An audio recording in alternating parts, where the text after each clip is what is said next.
Bonjour tout le monde. Et voici mon premier vlog. J'espère que vous allez bien et j'espère que vous êtes prêts pour cette nouvelle aventure. J'avais vaguement parlé en live mon souhait de vouloir redécorer mon coffre gris et moche dans le jardin pour en faire quelque chose de joli et esthétique. J'avais prévu de le faire en vidéo et de faire une petite vidéo dessus. Puis, de fil en aiguille, finalement, je me suis dit pourquoi ne pas refaire tout le jardin en vidéo. C'est quelque chose qui est en projet à la base à côté du coffre, mais je ne pensais pas vous le partager. Puis, au fur et à mesure, j'ai eu plein d'idées de décoration, redécoration, comme ce dit coffre, et je me suis dit pourquoi ne pas vous le montrer finalement. J'ai envie de rendre ce petit bout de jardin utile, joli, agréable, qu'on ait envie de s'y détendre. J'aimerais y faire un potager tout en ayant à côté un petit coin détente pour prendre le thé ou juste un petit bain de soleil, voilà.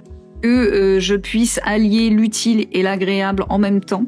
J'ai commencé à faire quelques croquis moches pour mettre sur papier mes idées. C'est juste pour commencer un petit peu à faire le point sur ce que j'aimerais faire, sur ce que j'aimerais avoir et sur ce qui sera possible aussi d'être fait. Alors, sur la terrasse, devant la baie vitrée, je vois bien un joli tapis d'extérieur pour décorer. Ensuite, sur le bord du mur à droite, je pensais éventuellement mettre un support de pot ou de jardinière en palette. Donc j'ai vu quelques exemples sur Pinterest et j'ai trouvé l'idée plutôt sympa. Il y a même quelques agencements qui sont très jolis. Ce serait un bon moyen d'optimiser, d'exploiter, mais aussi de végétaliser, histoire de faire quelque chose d'utile et d'agréable, de joli. Ensuite, toujours dans cette même idée, je pensais suspendre une jardinière sur le brise-vue en acier. Et dans ces pots, que ce soit ceux sur le mur, mais aussi sur le brise-vue, j'aimerais beaucoup y mettre des plantes aromatiques, des épices, éventuellement toute plante qui pourrait s'y plaire. Ce que j'aimerais beaucoup, c'est d'être un maximum autonome en aromates, mais aussi en épices, en tout cas le plus possible. J'envisage aussi de refaire les parterres, mais cette fois-ci, je vais mettre une bordure parce que j'ai eu quelques soucis avec ceux qui ont déjà été faits. Et le problème, c'est qu'ils se sont mélangés au reste du jardin. À l'endroit où je vais refaire mon parterre de cailloux, je pensais éventuellement mettre des pots, des jardinières, là aussi, pour essayer de mettre quelques plantes. Soit pour décorer, soit encore une fois pour produire éventuellement peut-être des légumes, que sais-je, je ne sais pas encore. On verra ça au fil du temps, on verra comment l'aménagement évoluera. Devant le brise-vue, il y a un espace vide, c'est normal, il est prévu que l'on vienne y stocker, ranger le barbecue. Mon compagnon voulait énormément en avoir un, il sait même ce qu'il veut. Et donc, il fallait qu'on trouve un endroit pour pouvoir le stocker sans qu'il gêne quoi que ce soit ou qui que ce soit. Sur la deuxième partie de la terrasse, là où se trouve le coffre, qui prend quand même une bonne partie, une bonne place, j'envisage de mettre un deuxième support de pot et de jardinière contre le mur. Alors lui sera beaucoup moins bas que le précédent car derrière le coffre, il y a un robinet extérieur.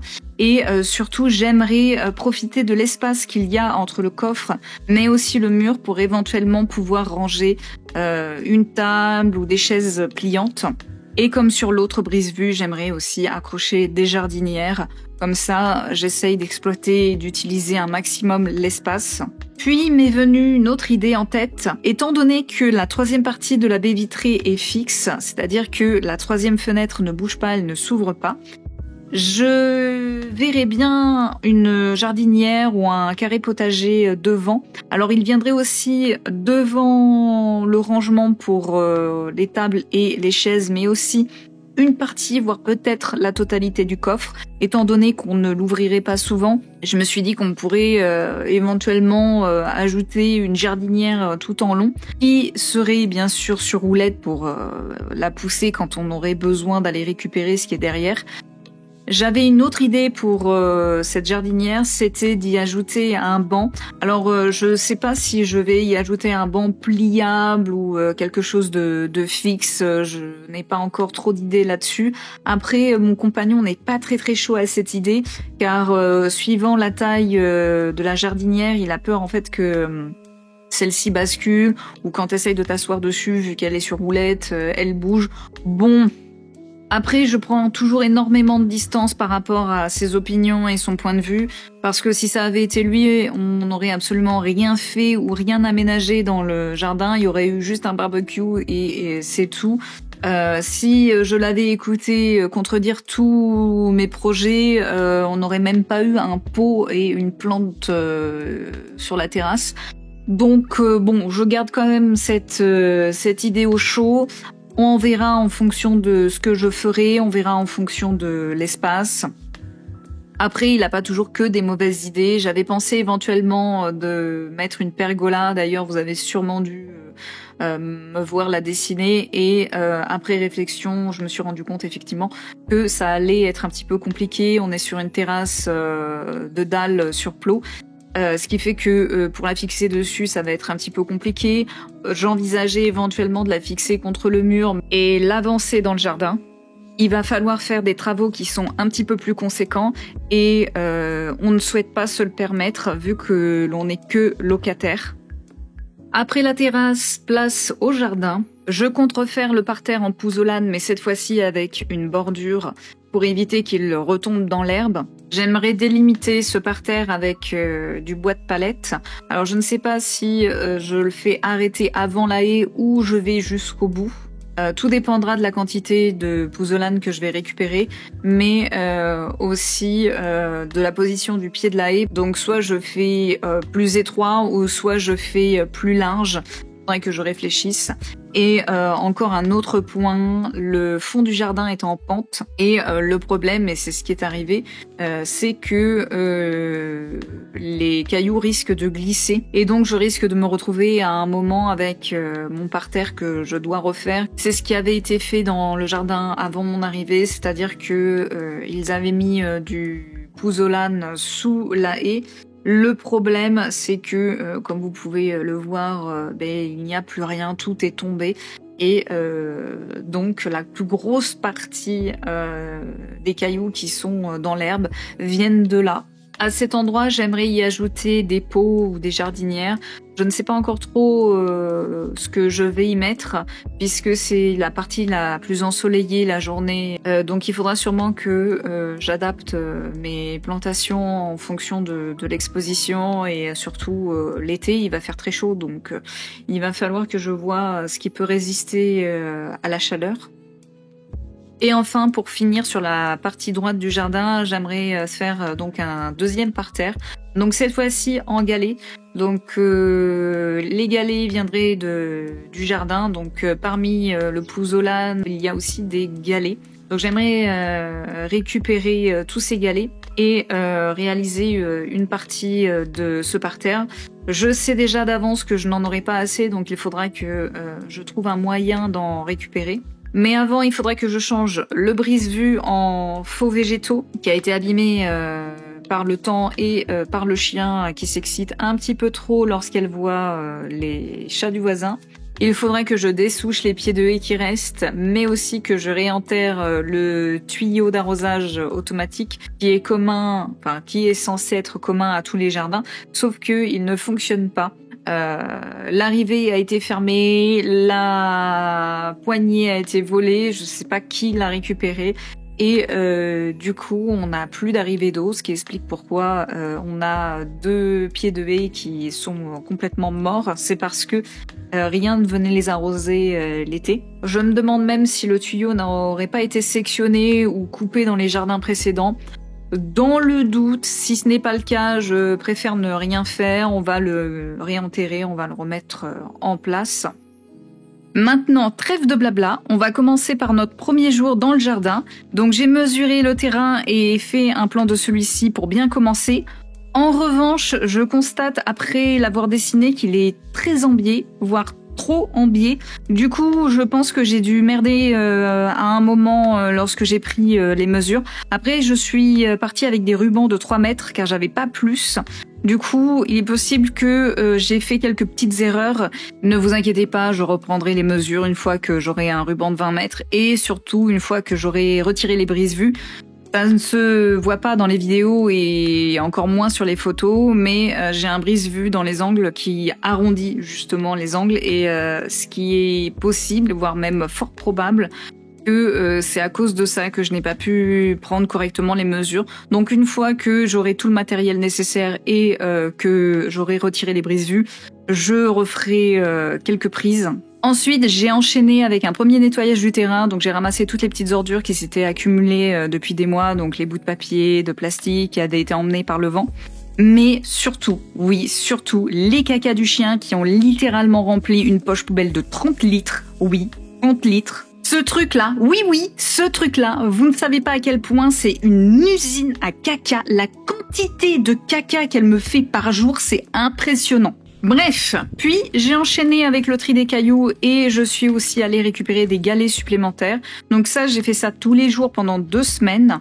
Ça a été long, mais ce n'est malheureusement pas terminé puisque j'ai encore beaucoup de tri et beaucoup de galets à récupérer pour pouvoir espérer faire le parterre que je souhaite. Ensuite, à l'endroit où je voudrais mettre mes galets, j'ai posé une bâche en poche poubelle histoire de tuer l'herbe avant de poser mon géotextile. Alors oui, j'aurais pu le poser bien avant. Dans tous les cas, ça aurait fait exactement la même chose. Mais n'ayant pas encore de géotextile et étant donné que l'herbe est plutôt abondante, j'ai préféré prendre un petit peu les devants. Pour cette plate-bande, je prévois entre 30 ou 40 cm environ de largeur. Il est possible que je fasse plus, mais ça, je verrai avec le temps et je verrai en fonction de ce que je vais faire. Puis j'ai enchaîné avec un bon coup de balai sur la terrasse, surtout à l'endroit où j'ai commencé à stocker mes cailloux, mes galets.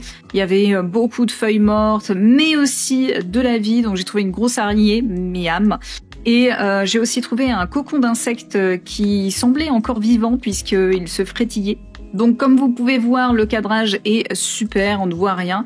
Donc le cocon ressemble à ça. Donc s'il y a des experts parmi vous qui pourraient me dire à quoi ou surtout à quelle espèce appartient ce cocon, je suis assez curieuse. J'ai fait quelques recherches et apparemment ça serait une race de guêpe, mais j'ai pas trouvé beaucoup d'informations. Je dois vous avouer qu'il n'y avait pas beaucoup de forums ou de sites qui en parlaient. J'ai aussi trouvé des vers de terre, alors apparemment ça serait plutôt des lombrics, puisqu'ils avaient des stries. Donc c'est plutôt bon signe pour plus tard, j'en aurai besoin lorsque je vais faire mes potagers. J'en ai aussi profité pour changer le fil du linge qui était cassé, ce qui va m'être très utile surtout à l'arrivée des beaux jours. Comme j'étais bien lancée, j'en ai profité pour sortir le Karcher et nettoyer le tapis qui attendait depuis des mois dehors. Donc pour la petite explication, parce que ça va être important pour la suite, c'est quelque chose qui va être assez redondant, vous allez voir. Donc il est assez régulier que mon chat ou mon chien vomissent ou fassent leurs besoins sur mes tapis. Du coup, je sais très bien que ça va recommencer. J'en ai aussi profité pour passer sur la moitié de la terrasse. Alors je n'ai pas fait la terrasse au complet, malheureusement parce que je ne pouvais pas fermer ma baie vitrée, je n'ai pas de poignée à l'extérieur. En gros, il faut qu'on soit 2, c'est-à-dire une personne qui nettoie dehors et une autre qui ferme cette baie vitrée. Sinon, eh bien, je me retrouve avec la baie vitrée grande ouverte et c'est un petit peu compliqué. Il y a aussi un autre gros problème majeur, c'est ma chienne Saphir. Quand je nettoie mon jardin, je préfère généralement qu'elle reste enfermée à l'intérieur pour éviter qu'elle se blesse ou qu'elle salisse encore plus la maison. Et d'ailleurs, j'ai un très bon exemple. Je le savais pertinemment que même si je nettoyais que la moitié, elle allait faire des allers-retours dans l'eau, dans la terre, dans la boue, voilà, qu'elle allait me ramener plein de petites saletés dans la maison et ça a été le cas. Voilà le résultat. Bon, après, je peux pas non plus lui en vouloir puisque elle a fait ça pour me ramener mes chaussons. En fait, je vous explique, c'est une chienne qui adore faire plaisir et surtout qui adore trouver des solutions pour avoir des petites récompenses. En fait, c'est une petite maline et ce qu'elle s'est dit... Maman de la terre, si j'apporte les tontons à maman, c'est droit à mailler. Oui, ma chienne a cette boîte débile.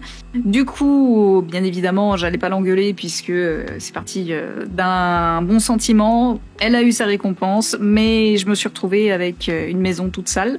Et la toute dernière raison qui fait que je veux impérativement que la baie vitrée soit fermée et encore plus que le store soit descendu, c'est lorsque je passe la débroussailleuse, vu que les cailloux sont mélangés à l'herbe, comme je vous l'ai expliqué, et bien j'ai droit à des petites projections de cailloux, ce qui est assez dangereux et ce qui risque aussi de péter les vitres. Donc de préférence, c'est toujours mieux d'être à deux, donc un qui s'occupe de fermer tout ce qui est à fermer et l'autre qui nettoie.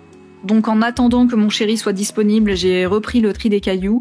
Donc c'est reparti pour le pouzzolane, les galets, le pouzzolane, cailloux et encore les cailloux. Puis pour ne rien arranger, le temps s'est dégradé, j'ai eu droit à des rafales de vent, des orages, de la pluie et même de la grêle.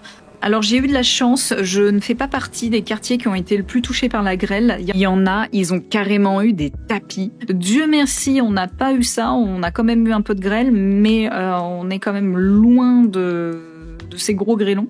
En revanche, ça a fait ralentir un petit peu le projet et je n'étais pas au bout de mes peines, non, vous allez voir. En attendant que la météo soit un peu plus clémente, mon chéri a quand même pris le temps d'attacher la haie. On préférait plutôt qu'elle monte plutôt qu'elle tombe dans le jardin.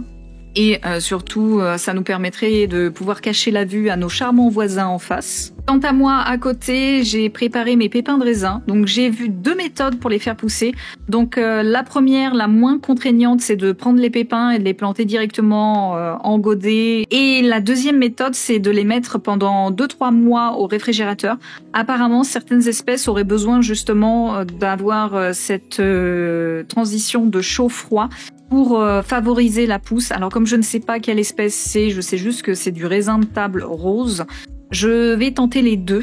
Donc j'ai commencé rapidement à faire la deuxième méthode car normalement il aurait fallu que je le fasse début voire mi-hiver. Là on est début mars donc ça risque d'être un petit peu limite mais je vais quand même tenter. Donc je vais attendre 2 mois et je les planterai en début mai en espérant que c'est pas trop tard. On verra si ça prend, on verra si ça pousse.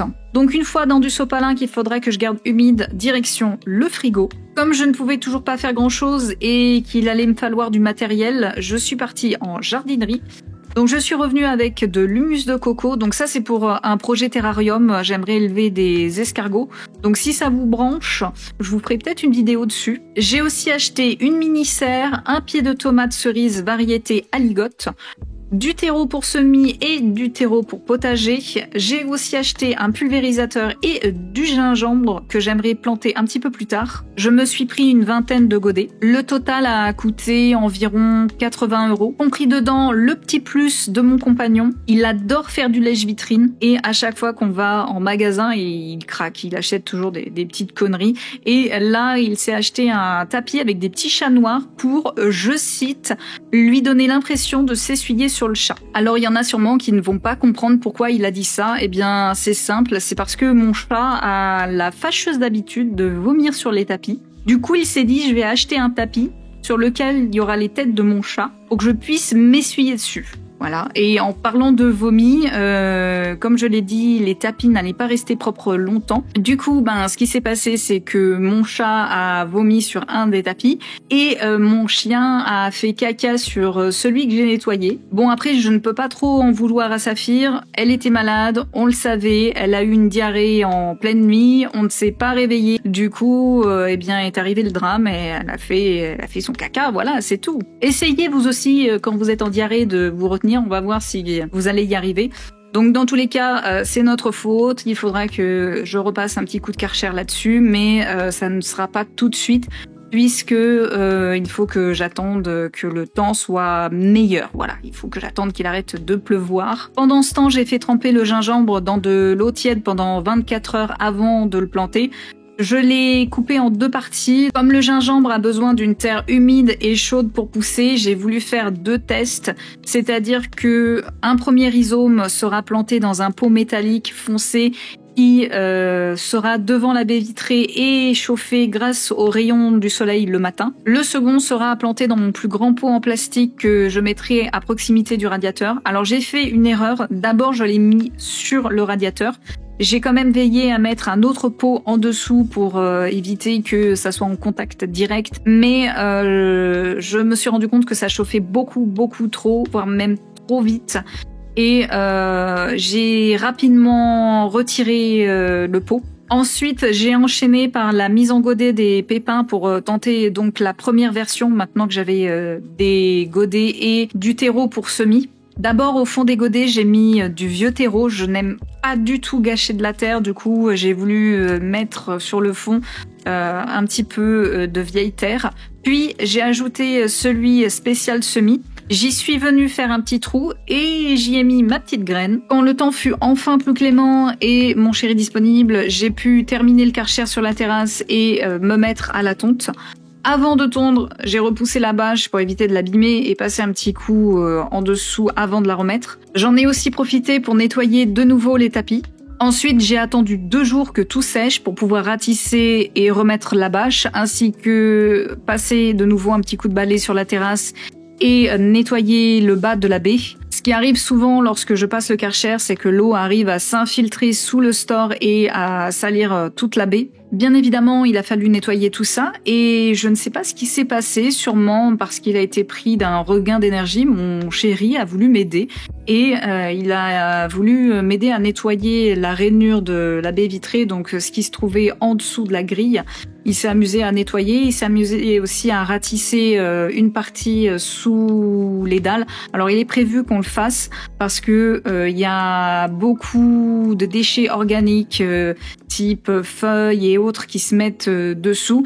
Ça fait une sorte de boue, de mélasse et le problème c'est que les moustiques aiment beaucoup pondre dedans et du coup l'été c'est un enfer. Donc il est prévu qu'on nettoie un maximum sous notre terrasse pour justement limiter un petit peu cette prolifération. Après toute cette partie, les problèmes ont continué à s'accumuler. La tempête n'était pas la dernière chose à laquelle on allait s'attendre. Eh bien non, puisque tout a commencé déjà par le pied de tomate qui s'est retrouvé envahi et couvert de pucerons. Du coup, il a fallu rapidement trouver une solution. Ce que j'ai fait, c'est que j'ai utilisé de l'eau savonneuse un petit peu tiède, un chiffon microfibre et je suis venue essuyer délicatement le pied, les feuilles de la pousse. Ensuite, un peu plus tard, j'ai fait une solution à base d'eau et d'ail qui finalement s'est avérée payante. C'était un conseil que j'ai trouvé sur Internet. Et finalement, au bout de 3 jours, je n'avais plus rien. Les pucerons ne sont jamais revenus et tant mieux. Puis les soucis ont continué à s'enchaîner avec une seconde tempête et des vents beaucoup plus violents, ce qui a causé quelques petits dégâts aux alentours, mais rien de vraiment trop grave, quelques petits trucs qui se sont fait arracher à droite et à gauche, mais on n'a pas eu de gros dégâts. En revanche, j'ai eu la mauvaise idée et la malchance de laisser ma serre au moment où les vents ont commencé à se lever. En gros, le matin, j'avais sorti ma serre en plein soleil pour que profite des rayons du soleil et donc de la chaleur. Sauf que les vents qui étaient censés se lever le soir se sont levés le matin et ma serre a donc été embarquée par les vents et j'ai tout retrouvé par terre. Donc suite à ça, il a fallu que je replante. Donc j'ai récupéré une partie de la terre qui n'avait pas été emmenée par les vents, qui était restée dans le bac. Je l'ai remis dans les godets en espérant récupérer une partie des pépins et d'ailleurs j'en ai même récupéré 2 qui d'ailleurs montraient des signes de germination. J'étais plutôt contente et je croise les doigts très fort pour espérer que cet accident ne va pas ralentir la germination, la pousse ou même carrément la stopper.